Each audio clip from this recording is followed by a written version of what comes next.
আসসালামু আলাইকুম সবাইকে। আজকে আমি এই সুন্দর, সুন্দর ড্রেসগুলা কিভাবে বানিয়েছি সেটার ফুল প্রসেসটাই শেয়ার করব। আর এই ছোট্ট, ছোট্ট ড্রেসগুলা বানানোর পরে আমি এত স্যাটিসফাইড ছিলাম। মানে এগুলা দেখতে এত কিউট। তো কি আর বলবো?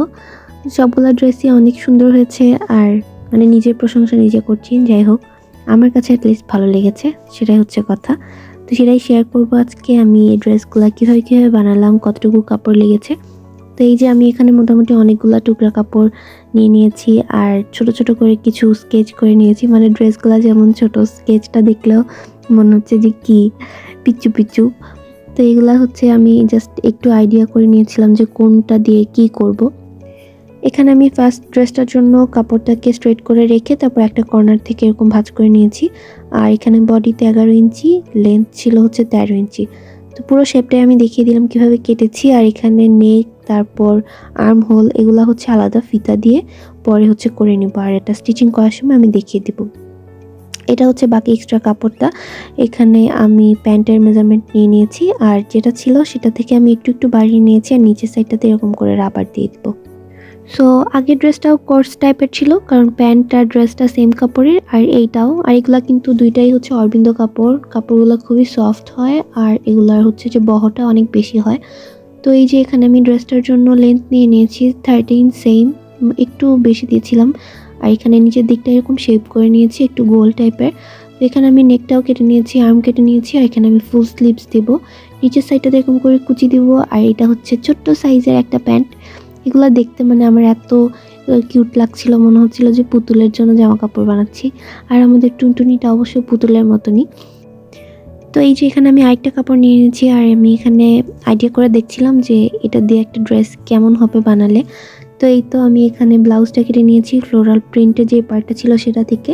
আর নিচের যে কাজ করা পার্টটা সেটা দিয়ে আমি হচ্ছে যে এরকম করে কুচি দিব। এই তো নেক্সট হচ্ছে এই কিউট ইয়েলো ম্যাক্সি টাইপের একটা ড্রেস। এখানে আমি হচ্ছে যে উপর থেকে কুচি দিব আর এটা পুরোটাই ছিল প্লেন গজ কাপড়ের। আর সাইডটা হচ্ছে আমার এরকম পাইপেন ছিল আমার কাছে, অন্য একটা ড্রেস থেকে আমি নিয়েছিলাম। তো এটার সাথে এটা আমার কম্বিনেশনটা খুব ভালো লাগছিল, তাই আমি এটার সাথে এটা অ্যাটাচ করে দিয়েছি। নেক্সট এইটা হচ্ছে একটা ফতুয়া। আর আমি প্রথম ভেবেছিলাম এটা স্লিভস দিব ফুল, বাট পরে আমি এটার পাইপেন করে দিয়েছিলাম। আমি ওর ফতুয়াটা নিয়ে হচ্ছে মেজারমেন্ট করে দেখছিলাম যে এই কাপড়টা দিয়ে ফতুয়া হবে কিনা। তো আমি ফতুয়া বানাবো, ফ্রন্ট সাইড ওপেন থাকবে, মানে বাটন থাকবে আর উপর দিয়ে বো থাকবে। এই তো সেটার জন্য আমি হোয়াইট কালার ফেব্রিকটা নিয়ে নিয়েছি, এটা দিয়ে হচ্ছে যে পাইপেন আর বোজ খোলা হবে। সো স্টিচিং স্টার্ট হয়ে গিয়েছে। এখানে আমি ইয়েলো কালারের ড্রেসটাই মোটামুটি স্টিচ করে নিয়েছি। এখানে আমি কুচি দিয়ে উপরে পাইপেনটা করে নিয়েছি আর নিচে হচ্ছে যে মোটা বর্ডারটা সেটা এরকম করে বসিয়ে নিয়েছি। তো এখানে আমি সাইডগুলো অ্যাটাচ করে দিয়েছি। তারপর মোটামুটি আমার ড্রেসটা এই যে কমপ্লিট। আর এইটা হচ্ছে one of my favourite of this 5। তো এই যে এই কিউট ড্রেসটা, কালারটা কিন্তু এটার খুবই সুন্দর, খুবই আই সুদিং একটা কালার। আর এটার সাথে বেবি পিঙ্ক কালারটা তো খুবই ভালো লাগছিল। তো এই যে আমি দেখাই কিভাবে এটার নেকটা করলাম। এখানে স্ট্রেইট লাইনে হচ্ছে যে আমি বর্ডারটা করেছি, তারপর শোল্ডার থেকে ফিতাগুলা দিয়েছি। তারপর এই পিঙ্কি পিঙ্কি দুইটা শোল্ডারের উপর দিয়ে আমি অ্যাটাচ করে দিয়েছি, সাথে একটা হেয়ার ব্যান্ড। Perfect look. তো তারপর আসি এই কুচি ফ্রকটাতে। এখানে আমি নিচের সাইডটাতে আগে কুচি করে নিয়েছি, তারপর গলায় পাইপিং করে নিয়েছি। এই যে শোল্ডারে আমি একটু কাট রেখেছি বাটন দেওয়ার জন্য, তাহলে নেকটা ছোট হলেও পরাতে আর প্রবলেম হয় না, আর সুন্দরভাবে হচ্ছে যে ফিটিংও হয়ে যায়। এবার আসি নেক্সটটাতে। এখানে আমি স্লিভসগুলো রেডি করছিলাম আর এই যে ড্রেসটা। তারপর এখানে দেখিয়ে দিচ্ছিলাম প্যান্ট। এই যে আমি এখানে রাবার লাগিয়ে নিয়েছি আর এটা স্ট্রেইট প্যান্ট ছিল, বর্ডারটাও স্টিচিং করে নিয়েছি। মানে কি ছোট্ট একটা জিনিস না। তো এবার হচ্ছে ড্রেসের পালা। এই যে এখানে আমি নিচে এরকম করে কুচি দিব, কুচির জন্য বর্ডারটাতে একটু সেলাই করে নিতে হবে। তারপর এই যে, তো এই যে এটার উল্টা পাশে আমি লাগিয়ে জাস্ট ফ্লিপ করে দিলাম। কুচিটাও রেডি, ড্রেসটাও রেডি। আর আমি এখানে নেকের সাইডটাতে হোয়াইট কালারের বর্ডার দিয়েছি, তাই ড্রেসটা অনেক হাইলাইট হয়েছে।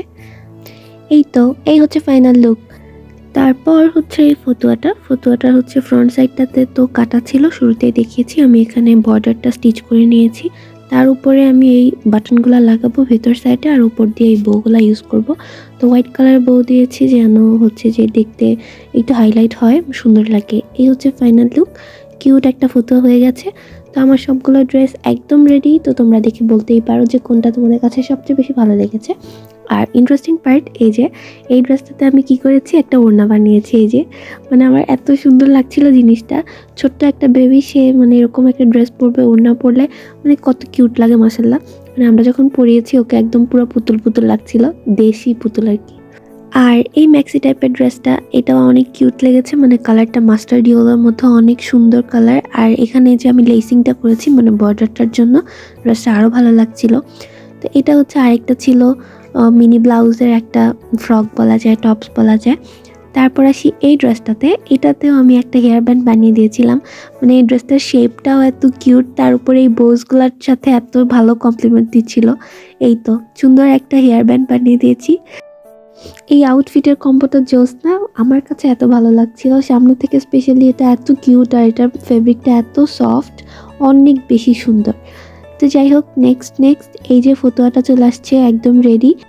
এগুলো আমি ফিতা দেইনি, একদম ফিক্স করে দিয়েছি বোসগুলা, তাই একটু ডিফারেন্ট লাগছে দেখতে। এই তো সবগুলো ড্রেস একদম রেডি। আর ছোট্ট ছোট্ট সুন্দর সুন্দর ড্রেসগুলোর মধ্যে তোমাদের কোন ড্রেসটা ভালো লেগেছে অবশ্যই জানাবে। তো আজকের মতো এখানেই শেষ, আল্লাহ হাফেজ।